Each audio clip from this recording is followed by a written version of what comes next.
All right, we're live. Don't know why the intro ain't working, but whatever. Yeah. All right, we are live here on Metal Bends Chronicles and on the Metal Bastards Hangout channel because I didn't realize till about 10 minutes ago that I accidentally streamed on my main channel too last night. So we're live on both channels. But that will Mm-hmm. definitely be changing because we're going to be doing the streams over on Metal Bastards Hangouts. So definitely go subscribe to that channel if you still want to see these streams. But tonight we got Ryan Arnold here, the Demon Hell Master, yeah. Yep. and we are going to rank all 15 Dream Theater albums, technically 16 because a certain EP, a long EP, got thrown in there too. Yeah. All 15 studio albums from Dream Theater, including the new album, A View from the Top of the World. So you'll know where that is for us in these rankings as we go along. Yep, exactly. And we got Levi in the chat. Welcome, Levi. Yes, we're going to rank all 15 Dream Theater studio albums right now, and I'll let Ryan begin. Well, yes. Well, obviously, I wanted to start this all off with how we got into Dream Theater. For me, Okay, yeah, we can do that. For me, I got into this band around 2009. I was just getting out of high school, so I was discovering some of these different bands: Mars Volta, Cannibal Corpse, Cradle of Filth, Gojira, and Dream Theater were one of those. And I believe at the time, Black Closet Silver Linings was the first album I ever listened to. And then I essentially went and got my first one I ever bought from them was A Dramatic Turn of Events. And I have since been a fan of them ever since, although I have gone through some questionable albums that they have done recently since I've become a fan. So, but hey, what can you do about that? But yeah. Ben, when did you get into Dream Theater? Oh, man. We got Speed King and the Just Josh in here. Okay, for Yes. me, oh boy, the first time, man, I feel old talking about this. It's the all first right. time I heard the first time I heard Dream Theater was way back in 1992. Ooh, wow. Way back. Well, Pull Me Under was getting played on rock radio at the time. This would have been, like I said, back in 92. And they were still playing some metal on the radio around this period, too. I mean, yeah, grunge was coming in, but. So, yeah, that's when I first heard Dream Theater, and I'm like, wow, these guys have a pretty cool sound. I mean, it's heavy and progressive, and a tad thrashy, too, at times, but I'm like, yeah, this is some good stuff. And I didn't get Change of Seasons right away. I didn't get that till probably 96, maybe. But for me, the first Dream Theater album I got was A Change of Seasons, the EP, back in 95, and I no longer have that cassette no more. But that's how I pretty much got into Dream Theater, and I've been following Dream Theater pretty much ever since. Yeah. Yep. Alrighty. Well, I guess with that out of the way, let's get into these rankings. Obviously, brief history. They were formed in around 85, 86 by John Petrucci, Mike Portnoy, and John Myung, and they've had a slew of lineup changes both on the vocal, keyboards, and drum departments. So, like I said, 15 albums. I guess an EP, but I'm including it among an album. So let's get started with my number 15, and this is a no-brainer for me. The Astonishing from 2016. Oh, God, if I'm to be nice about this album, it's them trying to do prog rock and failing miserably. Ugh. Obviously, it starts because when I was kind of a little bit excited about this when it was first announced and stuff like, ooh, another concept album, because obviously they're known for the greatest concept album of all, one of the greatest concept albums, Metropolis Part 2. So I was thinking to myself, yes, just joshing, the astonishing, yes. So when I was, yes, that was a joke between me and some of my friends, Brody included. At first, I thought about this and was like, okay, maybe they're going to do something similar. Like, they're going to maybe combine it, be like Metropolis Part 2 meets 6 Degrees, just a little bit longer or something like that. And then Brody had told me that it was 2 hours, and he said this best. He said it was 2 hours of Disney music. And at first I didn't believe him. I'm like, wait, what? And then I fully listened to it all the way through, and my God, he was freaking right. 2 hours, over 2 hours of Disney music. And at the time, I did review the album when it came out, but at the time when I reviewed it, I might have given it a 7.5, which is, no, I think it's a little bit worse for me. It's probably somewhere between a 5 and a 6 out of 10, because that album has not aged well. I mean, it's got a few great songs in here, but it's just, you didn't need to make it 2 hours. You should have just made it one disc, 80 minutes or something like that. It's just it's just bad for me. So that is mine. And I get that some people nowadays, I'm seeing people defending this and liking this and stuff. That's cool. But for me, I'm not going to waste my time listening to something for 2 hours. No. Just no. Well, I guess we're tied. Because the Astonishing is my number 16 also. 15. I couldn't make it through the album. It's very boring. It's just too much. Like, don't get me wrong, I like stuff that has great musicianship, but this is just way too over the top. It's not a very heavy album. It's just very boring and generic. Yeah. I mean, I remember watching a Sea of Tranquility video a couple years ago, or maybe about a year ago or so. And he was talking about how he went to see Dream Theater on the Astonishing tour. And he actually walked out of the show because he was that bored. Wow. So, yep. Yeah, needless to say, it has not aged well. And if you're walking out of a Dream Theater show, that's not a good thing. So yeah, the Astonishing, very boring, very over the top. And yeah, it does sound like a fucking Disney soundtrack or some bullshit. Yeah, considering the fact they're trying to do the rock opera thing on that album. And there was a band who did it better that same year. Gandalf's Fist, The Clockwork Fable. Sure, it's 3 hours long, but at least they knew what they were doing. They know what they were. They were a prog rock band. This is something a prog rock band should do.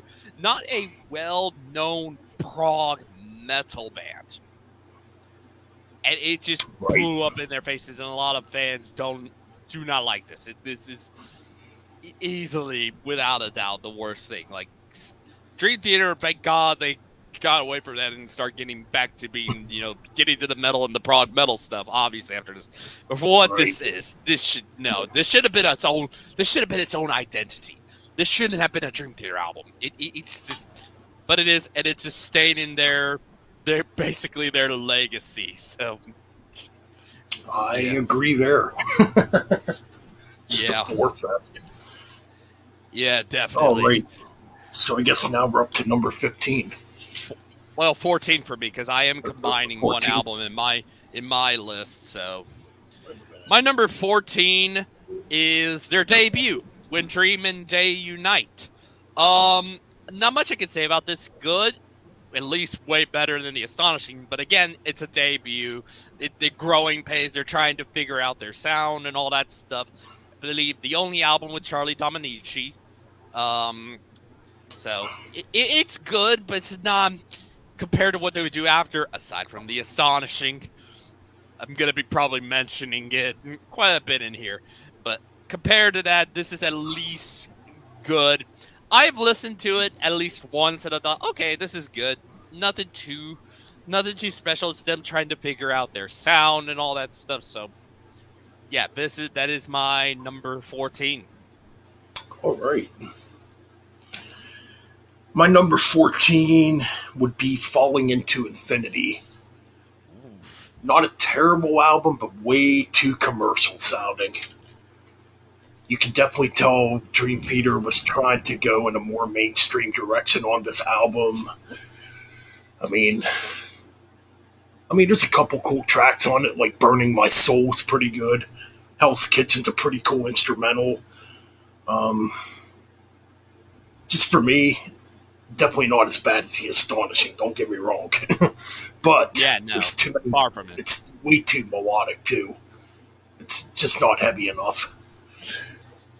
Yeah. And this would be an album. This would be probably the only studio album. Well, besides A Change of Season, to have Derek Sherinian on keyboard, who came from Alice Cooper. Man, Wow. I don't know. I just can't really get into the album.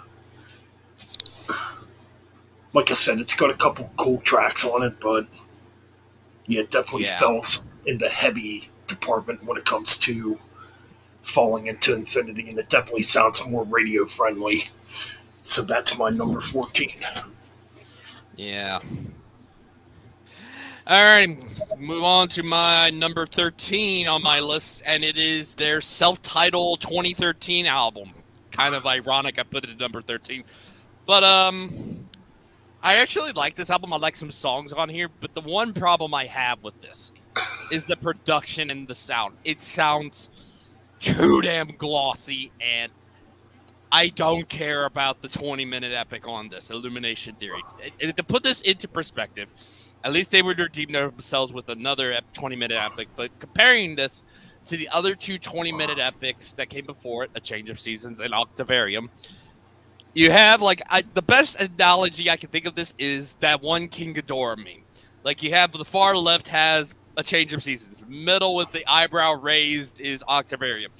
And then you have the Kevin head, the retarded head. That's Illumination Theory. My God, Illumination Theory is probably the worst 20-minute epic from them that I've ever listened to. Thank God they would redeem themselves with another 20-minute epic that I'll mention later. It's from the new album. But, I do like some songs on here. What would have been? Along for the Ride I liked. The Alien. Oh, no, wait, not The Alien. What was it? The Enemy Inside I do kind of like. Like I said, there's some songs on here I do actually kind of like. But again, I don't care for the 20-minute. I don't care for the production. So that's why this is at number 13 for me. Well, we just tied again at number 13 because Dream Theater, because that album comes at my number 13 too. Yeah, pretty much what you said. For me, the album's not very memorable. Besides The Enemy Inside, that's a pretty cool track. It's pretty thrashy and heavy. But the rest of the album doesn't really resonate with me very well. I don't remember much from it, and yeah, I just find it to be a pretty average Dream Theater album. Yeah. That's pretty much all I got to really say about it. Yeah. Alrighty, let me move now on to my number 12, and you mentioned it earlier. My number 12 is Falling into Infinity. I have it a little bit higher on my ranking. Yeah, like you said, they were going more of that commercial, right? But I've only listened to one song on here. What was I forgot which one it was. It was one of the epics. I think it might have been Trial of Tears, maybe. But I remember listening. I was like, "Oh, that's not too bad." So it used to be at down north near the bottom, maybe 14 or 13 or somewhere around there. But it's bumped up 2 spots to number 12 because I do kind of like Trial of Tears. So that's the only thing. I haven't fully listened to this album all the way through. At some point, I need to, but it's by default it's moved up because I listened to Trial of Tears. It's moved up to being my number 12. Okay. Okay, my number 12. I guess I ranked this a little bit higher because I don't think it's a completely terrible album. It's just a little odd because it's got a different vocalist on it. Obviously, the The debut album. debut. The debut, Unite. yeah. Wow. Still not a bad album. Charlie Dominici. Charlie Dominici. Yeah. Charlie Dominici, yeah. Charlie Dominici, yes. Now, to me, his vocals are definitely more in that Geddy Lee type of style. Definitely not bad, but still a decent debut to me. You can definitely tell they still haven't quite found their sound yet, I guess. Exactly. I mean, it's got some heavy stuff on it, and it's got some good, musicianship on it too. One of the songs I like on there, obviously, the only thing I didn't mention the songs I like on there, "Fortune and Lies" and "It's Some Jam." It's a jam. Yeah, I was just actually gonna look up the track listing because I don't own it. Dream Theater. Yeah, I remember listening to this. It was just like a mish of trying to figure out their sound. Like I said, I like "A Fortune and Lies." I do like the "It's a Jam" on here, but like I said, it was just a jam. That's pretty good. Yep. The Killing Hand, I do like. I do like the Killing Hand. Trying to look here.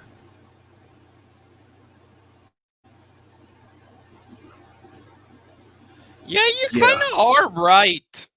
Kind of are right, Levi. Yeah.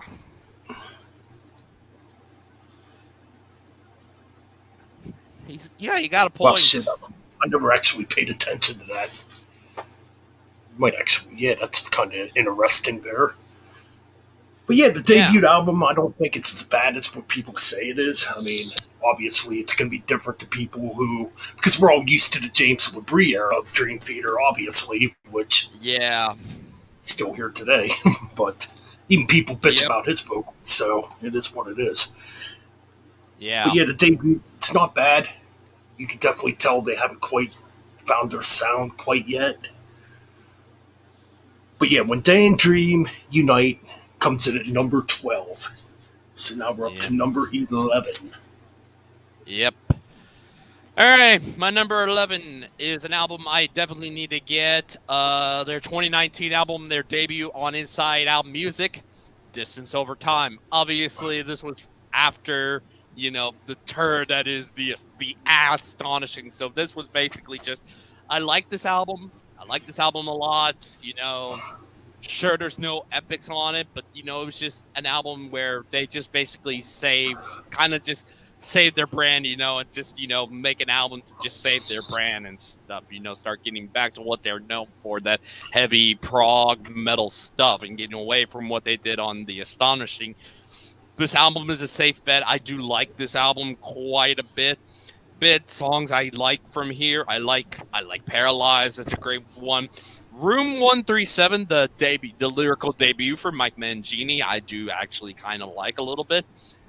But the rest of the songs are pretty good. I do like Untethered Angels, but I think my two favorites are Room 137 and Paralyzed. Those are pretty damn good songs on here. So I actually like this. So this one is my number 11. Damn, we fucking tied again. 11 too. Oh, wow. It's over time. Shit. It's definitely a huge improvement over the astonishing, as Josh Dominus just said. Yeah, and some of my friends back then we called it that because we were just like, God, Jesus, no. Yeah, the astonishing was pretty spot on. I mean, it's definitely an improvement. Notably, too, the songs are quite short on this album for Dream Theater. They're short. You don't got a 20-minute epic on here or nothing. Like the longest song on here, at which end is the longest track on here. And that's written by James LaBrie, of all people, Which I think is actually a pretty damn killer song. Paralyzed is pretty cool. Yeah, Fall Into the Light I like. I actually like a lot of stuff on this album, and it's like I said, it's definitely a vast improvement. Yeah, definitely. Yeah, man, it's a pretty decent album. Can't really complain too much about it. It's a, it's a return to form album. We'll put it that way. Like you Yeah, said. yeah. Basically, save their face, save their own brand, and all that, and get back to what they are known for. So yeah, definitely improvement over it. But it's no, it's not. It's Right. leaps and bounds above the previous two, but it isn't the best one of the Mangini year. I'll get to that one later. Alrighty, we're going into the top 10. My number 10. Finally, we're getting into an album I actually own. My number 10 is Awake. The second album with James Labrie, the last one with Kevin Moore before he left and would be replaced by Derek Sherinian. For only 2 albums. He was only in there for a cup of tea. Derek Sherinian, that is. But yeah, I just got this at might have been a Goodwill and just thought, hell, fuck yeah, it's Awake. It's a Dream Theater album. It's one of those I was wanting to get, but yeah, not much I can say. They were still trying to make them do another. They were on East West at this point, so this was like getting into the Atlantic and the Electra eras or stuff like that. But I haven't fully listened to this all the way, so I have this higher because knowing that this is a kind of a classic, but comparing it to some of the only other one that it can be compared as a classic in the early years is Images and Words because it's freaking Images and Words. But Awake, a good follow up, and it's definitely at some point I definitely want to fully listen to this at some point. But yeah, it's my number 10. Son of a bitch, we did it again. Oh, Me too. Oh man, what can I say though? I mean, it's a damn good album. I mean, it's definitely heavier than Images and Words. Um, the thing that's really strange about this album to me is the production. The production's very weird on this album. It's very it seems like the production's got a very reverby. It's got like a reverb type of vibe to it. Like the drums really sound like it's weird. The drums kind of sound like '80s pop.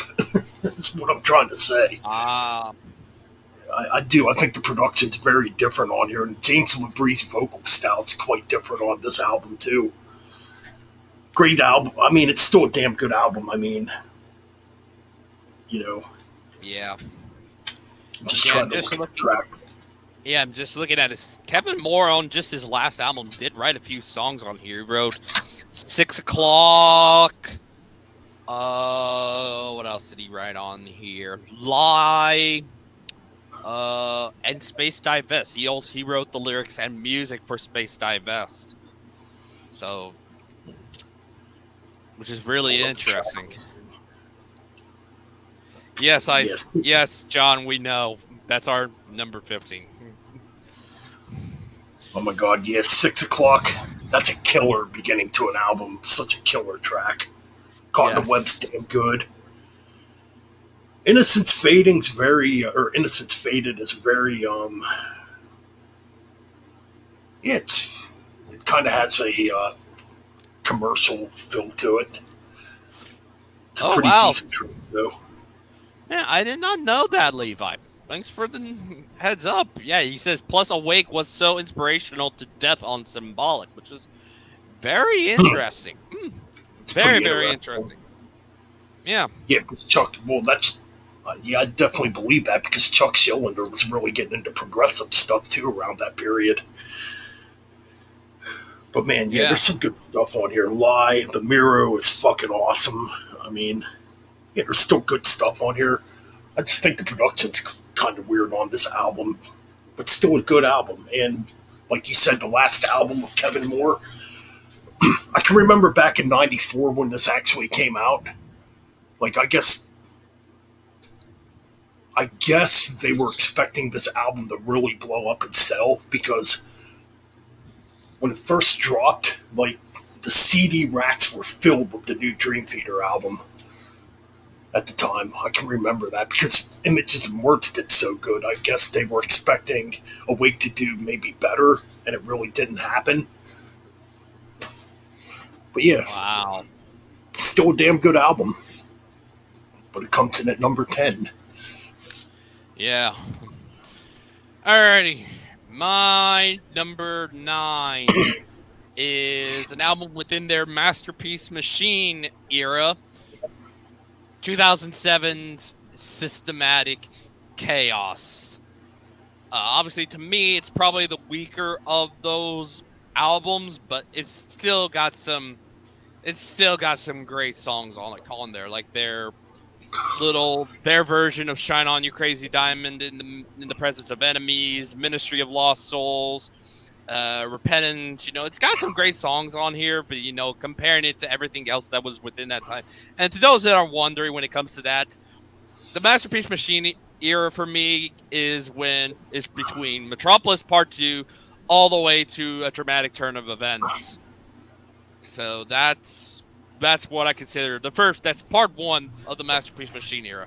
We're now in part 2, the Mangini year. So, but obviously, Systematic Chaos is probably the weaker one out of all of those. But it's got some bangers. So that one is my number 9.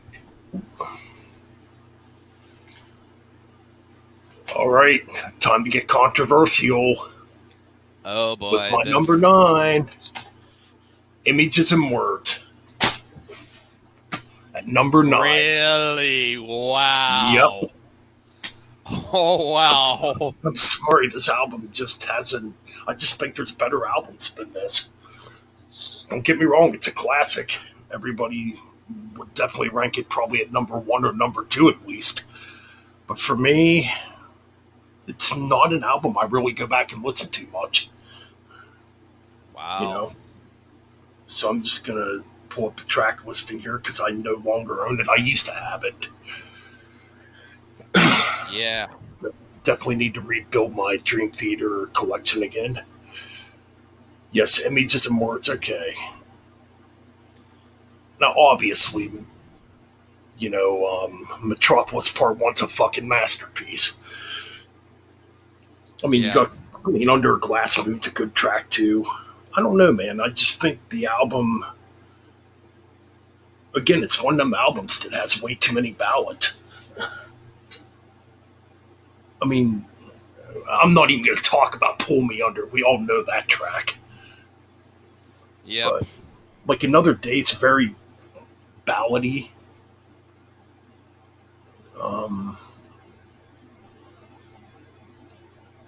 Yeah, I don't know, man. It just comes in at number 9 for me. I don't go back and listen to it much. Yeah. Alrighty, that's very controversial. Alrighty, my number 8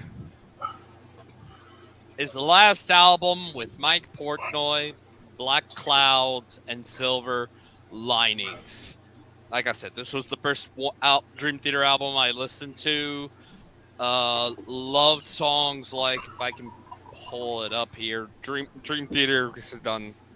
Whew, it's pulled up again. I had it on here, but you had songs like A Rite of Passage, a fantastic song on there. I fucking love Wither. Rite of Passage I love. Wither I love. The Shattered Fortress, the last one in the 12-Step Suite, a fantastic song. The Best of Times, the Count of Tuscany, they just played that live recently, so it's pretty damn awesome that they played that live from this album. So, for a 19-minute piece. But yeah, for Mike Portnoy, he basically went out on a bang with this album. That's literally, I do think it's perfect from front to back. I just need to listen to A Nightmare to Remember and probably The Count of Tuscany, but definitely up there. It's a great album, and like I said, Mike Portnoy went out on a bang with this album. I agree. Interesting. Hell yeah. So my number 8 is Octavarian. Ooh. Which this is kind of a painful one for me because I actually really love this album. I mean, it's a heavy album, probably, I mean, it's still good. It still has the heaviness of Train of Thought. I mean, it goes back to more of the progressive, melodic Yeah, type kind of of what they were doing. messages. Yeah. Yeah. Still a damn good album, though. It kind of pains me to put it at number 8. The Root of All Evil is heavy as fuck. That's a killer track. Great way to begin the album. These Walls is fucking awesome. I Walk Beside You's pretty damn good. Panic Attack's heavy as fuck. And you got the epic, the 24-minute epic Octavarium, which is absolutely killer. Hell yeah. So I can't really say nothing bad about this album at all. Like, these next albums, I really have nothing bad at all to say about them, to be honest. But yeah, it comes in at number 8 for me. Could definitely rank higher any day. I think it's a killer album, and I got to see Dream Theater live around this time. They were on their first Gigantour with Megadeth, Fear Factory, Dillinger, Escape Plan, Symphony X, and they put on one heck of a great live show. Yeah, definitely. Alrighty. My number 7 is the album you just mentioned, Octavarium. I love this. You're coming off of 3 great ones. It's basically just kind of in the same vein of what they were. It's just them getting back to what they were doing kind of on albums like Metropolis Part 2 and 6 Degrees, just playing that. It is heavy in some cases, but it's just them doing that prog metal stuff that they're known for. And obviously the last one in their meta album cycle, that's from Metropolis Part 2 all the way to this album. So yeah, Root of All Evil, another one within the a song within the 12-step suite, obviously, and then you have the 24-minute song Octavarium, a great song.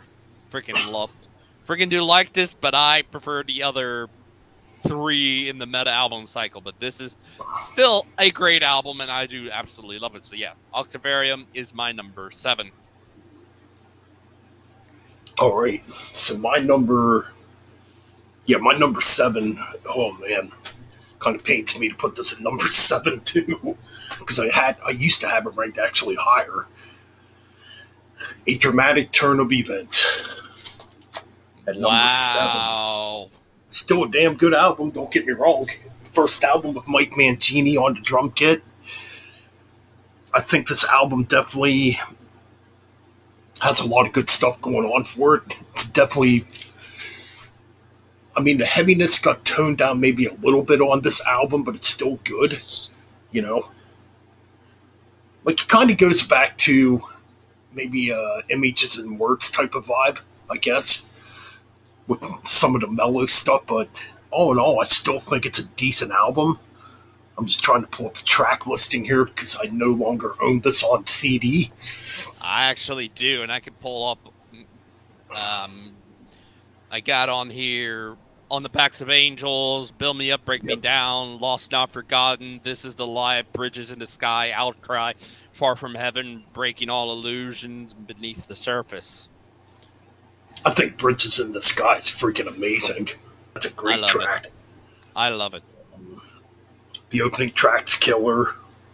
I mean, it's kind of weird. I mean, this album, it kind of has more of a, what's the word I'm looking for here? Well, it kind of goes back to more of a Images and Words and Awake type of vibe, I guess. But there's even definitely. I think there's a little bit of power metal on this album, which is kind of weird.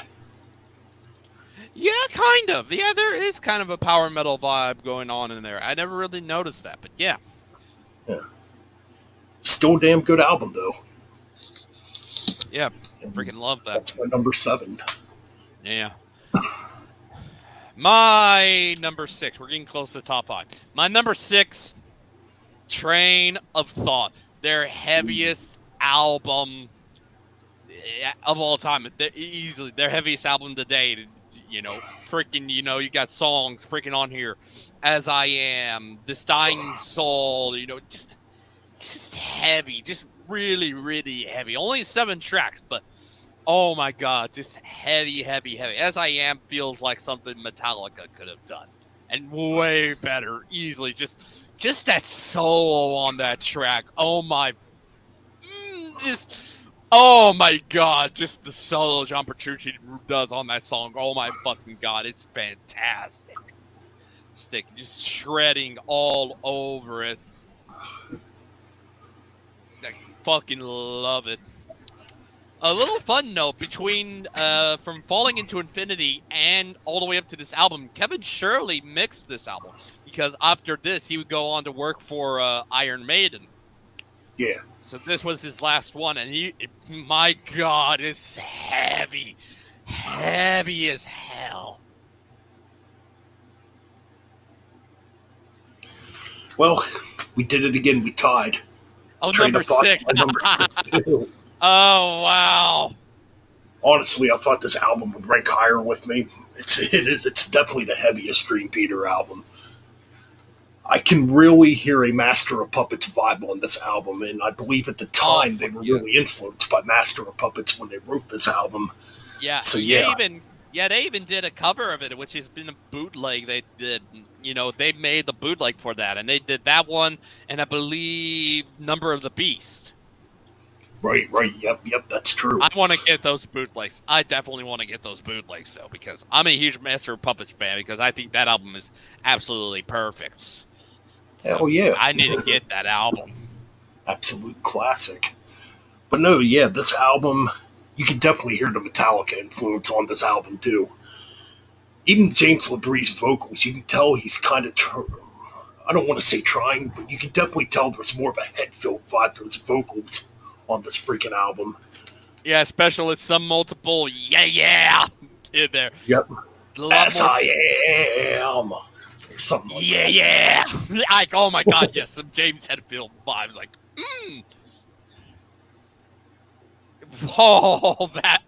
that's pretty damn awesome. Oh shit, that's pretty cool. Looking for Iron Maiden, fuck. That would have been a cool Yeah, they bill. did. That was a dream come true. Like, holy shit, they're opening up for who's now one of my all-time favorite bands, As I am, this dying soul, holy crap, fucking heavy shit. Yeah, definitely. LaBrie's Voice on Train of Thought was more gritty for sure. Yes, definitely. Gonna look up the track listing here because they got it all in cursive writing here, and it's kind of hard. Yeah, to read. I can see. As I Am, This Dying Soul, Endless Sacrifice. I love that too. Honor Thy Father. Vacant, just a little interlude going into Stream of Consciousness, which would be the band's last instrumental before you get to the self-titled. And then In the Name of God. Endless Sacrifice. That's the track I wanted to talk about. You could definitely hear an early Metallica vibe on there. Like, it's kind of like a Welcome Home Sanitarium type of style going on there. Yes. Melody. And you could definitely hear the Hetfield like vocal influence going on that track. I think it's one of their best ballads too. Well, I mean, the track obviously gets heavier too. And then but yeah, I think the track's absolutely amazing. So yeah, great album. Yeah. Definitely the heaviest Dream Theater album. Yeah. Alrighty. My number 5 is the new album, A View from the Top of the World. Ooh, interesting. Dream Theater is back. Oh my God, I absolutely love this album to death. The best one in the Mangini era, not counting a dramatic turn of events.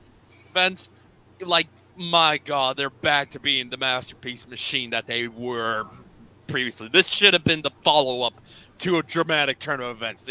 But instead we get some questionable albums and a pretty good one in Distance Over Time. But I fucking love this song, from everything from freaking The Alien all the way to Answering the Call. Kind of got this cool.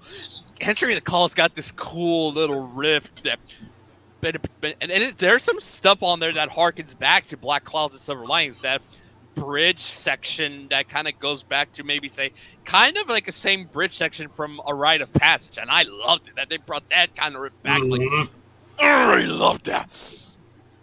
Well, solidifying me that they came back was the second single, Invisible Monster, and I'm like, they're fucking back. They're fucking back.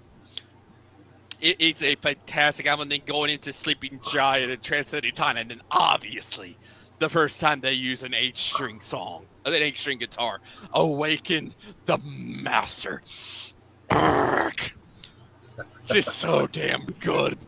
And then they redeemed themselves from Illumination Theory with the title track, A View from the Top of the World, which is over 20 minutes. And this one is just, I love this.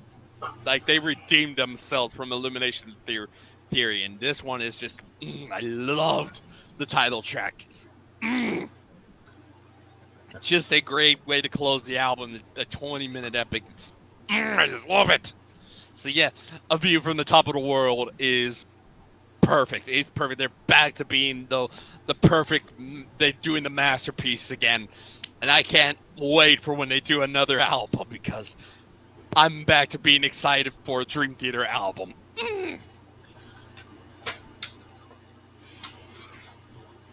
Okay. My number 5, and it kind of pains me to put this at number 5 because this album kicks fucking ass. I'm talking about Black Clouds and Silver Linings. Wow, you have that higher than me. Wow. Oh my god, this is a good album. A Nightmare to Remember. What a great opener. It's fucking dark.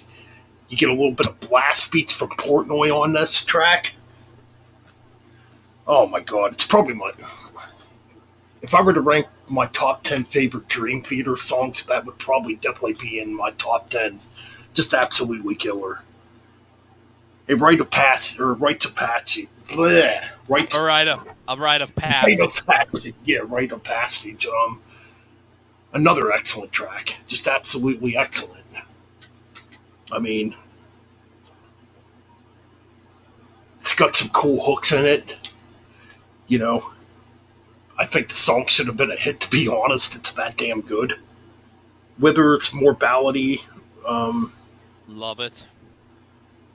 I think it's the Shattered Fortress that kind of goes back to the train of thought. There's like an instrumental piece in that track. Yeah, I think they go because it's a combination of everything they had done in the 12-step suite song. So they bring back everything from those songs: Repentance, Root of All Evil, This Dying Soul, and The Glass Prison. They bring back styles from that. So they combine all that into the one song of The Shattered Fortress. Right. So then you got the epic of the album, The Court of Tuscany, or The Count of Tuscany, excuse me. Yeah, and they brought that back live recently in this current tour. Oh, God, that track's amazing. I love that midsection too, where it just gets very ambient, sounding like a Pink Floyd track. Oh, dude. That's like one of them tracks, like if you're on a back road just driving on a nice sunny day, you just turn that up and just, you soothe that part in as you're driving, It's freaking awesome. But my God, such a great track. And yeah, this would be the final album of Mike Portnoy, Yeah, definitely. All right, so now we're up to number 4. Alrighty, my number 4 is Images and Words. Now, there is a reason. Now, normally, I would just have this be separate, and it would be up there. But the reason I have it a little bit more, and it's more closer to almost the top 3, is because I included the song A Change of Seasons, because this was, at the time, going to be on this album, but their record label told them, no, don't, no. And they wouldn't be allowed to until 6 Degrees, obviously, to make a double album. But I decided to include it because, fuck the label, because we'll see how it was as it should be. So, including A Change of Seasons, this album is, without it, it's still perfect.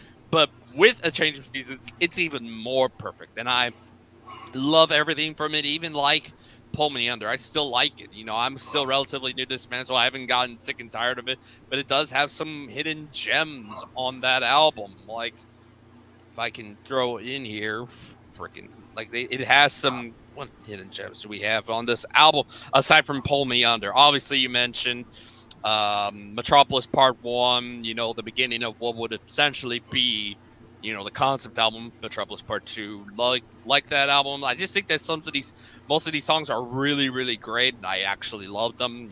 Just not that many highlights for me, but they're all relatively strong and are relatively great when I first listened to them, and I thought this is perfect already. Second album in, they make a perfect album. But yeah. This is number 4 because there are 3 other albums that are better than it. So yeah, Images and Words with a Change of Seasons is my number 4. All right. My number 4 could easily be number 1. Again. Oh man. Metropolis Part 2, Scenes from a Memory. Now, back when this came out, I listened to this album over and over and over. I mean, it's such a good album. I mean, definitely back in 1999, this would have been my number 1 Dream Theater album, but then again, at the time, Dream Theater, and we had about 5 albums out. But yeah, Scenes from a Memory is such an epic album. I mean, it's just fucking put together so well. And this would be the first album, too, with have Jordan Rudess. Jordan Rudess on keyboards, yep. He does a hell of a good job on this album. I mean, it's just absolutely epic. I'm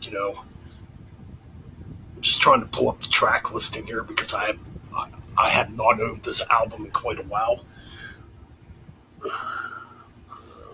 Yes, everything on this, like Scene Regression, Overture 1928, Straight Deja Vu, I have it in my hand right now. Okay. Through My Eyes, Fatal Tragedy, Beyond This Life, Through Her Eyes, Home, The Dance of Eternity, One Last Time, The Spirit Carries On, Finally Free, Whew, some great tunes on this. Really great tunes. Oh my god, yeah. It's just an absolutely awesome album from beginning to end. I mean, there's nothing really weak on it. It's just a perfect album, and to me, it could be number 1. When it comes to the number 4 tonight. Yeah. My number 3, and it used to be number 1 at one point, but since my opinions have changed since then, and it is now my number 3, Metropolis Part 2. Continuing on the train with that. I love this. I love the concept, the music, fantastic, love Through Her Eyes, freaking love Overture 1928 and Straight Deja Vu, Regression, great concept, really cool concept, I believe it's about this guy having these dreams about he had another past life, and it's about this girl on there, and really great album, just cool, pretty damn cool concept. Love it. I do say it is perfect, but like I said, it's my number 3, so there's 2 others, but I absolutely love this just as much as the top 2. So yeah, Metropolis Part 2 is my number 3. My number 3 is the newest album. If you from On Top of the World, or On Top of This World. Wow, higher than me again. It's that damn good.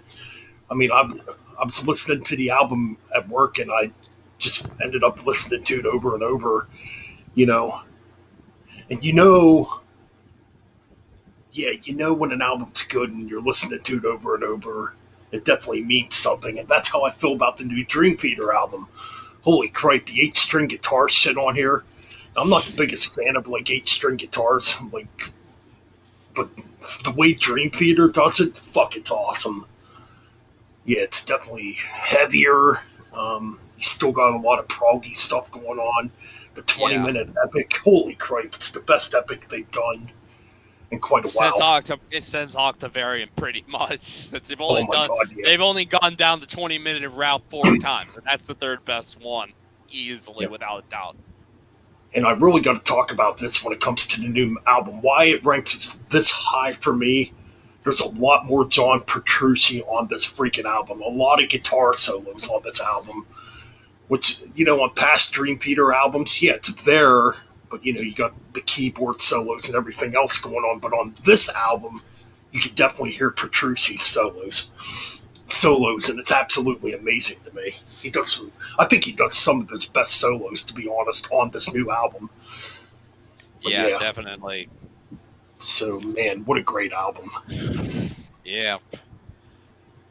My number 2 is the better double album, 6 Degrees of Inner Turbulence. Woo! Everything about this one. Fuck. Probably the best. Well, not the best one. Number 1 is within the Masterpiece Machine era, and you'll probably know what it is. But oh my god, this is easily the better double album and what they should have done instead of what they did with the Astonishing. And getting back to that piece of crap. But just, at the time, before this, they weren't allowed to do a double album, but now they are, and they capitalize on it. And this album is freaking great. From everything from The Glass Prison, the first one in the 12-step suite, to Blind Faith, love it. Misunderstood, probably a really great ballad. The Great Debate, Disappear, and then the longest song they've ever done, the title track, roughly going in about 42 minutes and 4 seconds. This is a hell of an album, but it misses out on the top spot for me. But I absolutely love this album to death, and it is my number 2. Well, oh, there it is. We tied again at number 2. Ha! Wow. Oh my goodness, this fucking album is so good. This is definitely where Dream Theater starts going heavier too. You know. Oh my god, man, it's such a good album. Yeah, the Glass Mirror, fuck, 12 minutes or over 12 minutes long of just absolute heaviness. You know, Misunderstood is an amazing ballad. That's a killer track. I love that track. And of course, you got that big epic, 6 Degrees of Inner Turbulence to end it off. Man, what an epic. Not one boring spot in that epic. It's perfection. Man. Yeah. But yeah, definitely. this is a fucking great album. It could easily be number 1. But anyways, here we go. What you all been waiting for. Number 1. You probably should already know by now what my number 1 is, Ben. Oh, My number 1 is a dramatic turn of events. The last album in the first part of the Masterpiece Machine era, and in my opinion, the best Dream Theater album ever.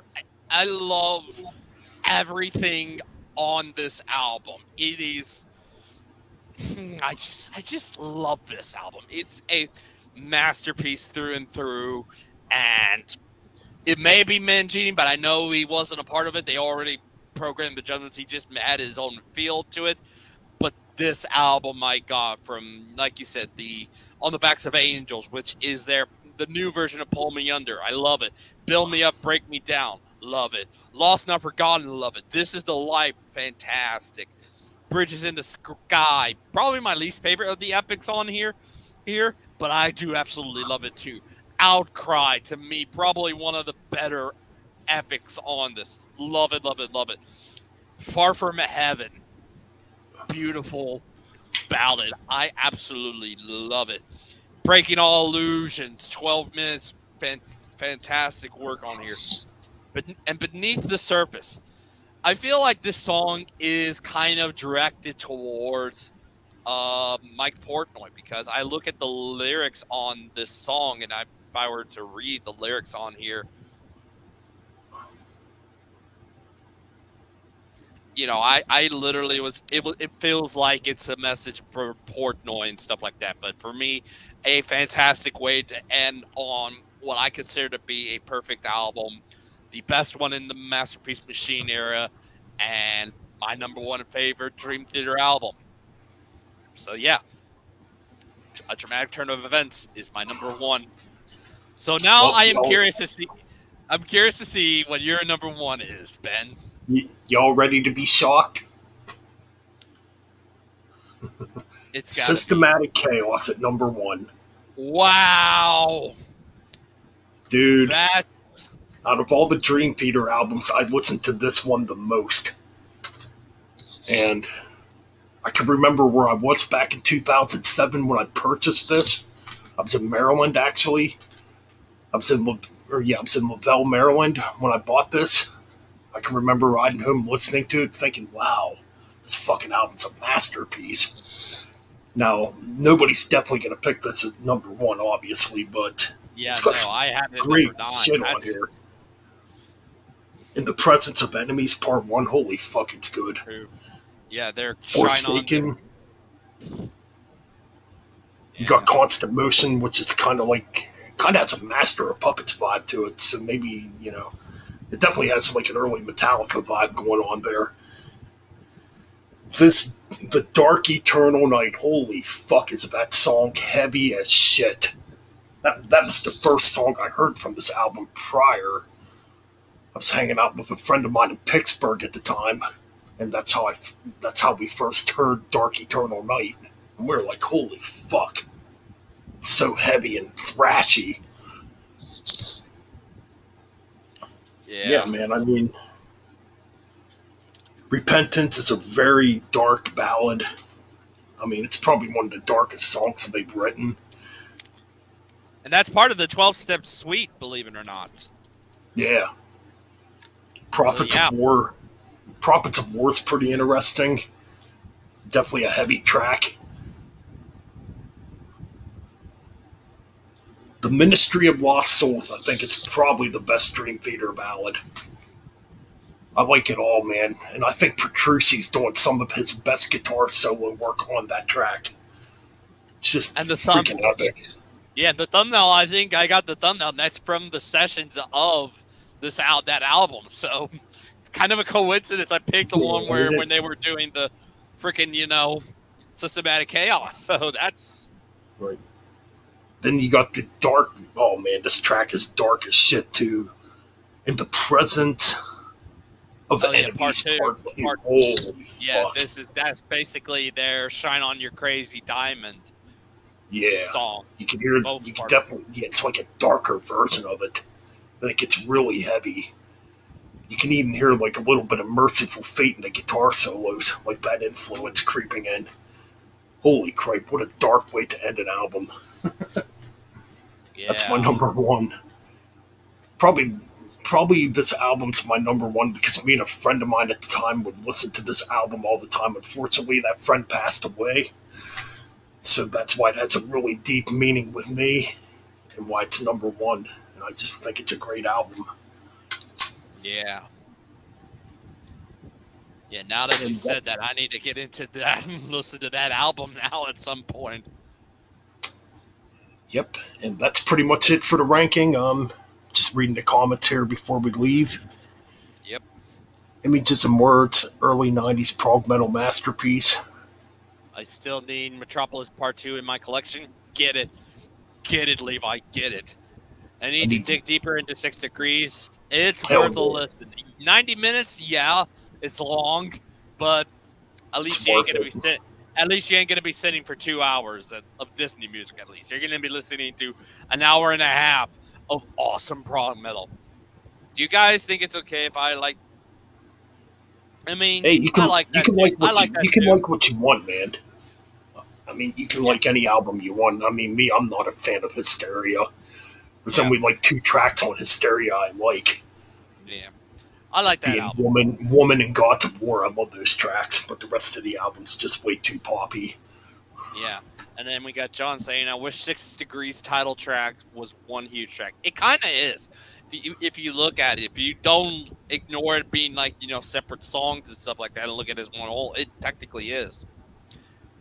It is the longest song they've ever done in 42 minutes. So. But yeah, Eddie says he's listened to that band. You've been talking about that band for a while, so yeah. I'll check them out. Yeah.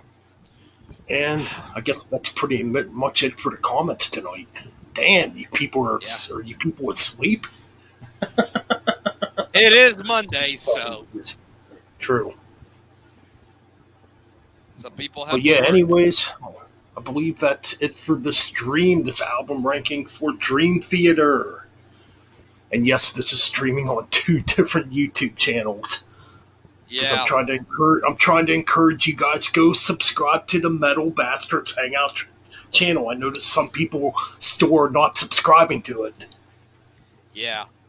And But definitely, please do that obviously, this, because I want yeah, to because I want to start doing the streams over there, not on here. yeah, Not to sound and like a dick or anything, but yeah. And also, this will be up on Damage Incorporated's Utreon channel, so y'all will see it over there. Just a little bit different. We had an intro plan, but we couldn't be able to use it for this video, so I might have to just put it in myself in this live stream. So right, it is what it is. But. Yep. But anyways, thanks for those who did tune in. Keep it metal. And definitely subscribe to the Metal Bastards Hangout channel. And to those who already did, you fucking rule. Alright, we're out.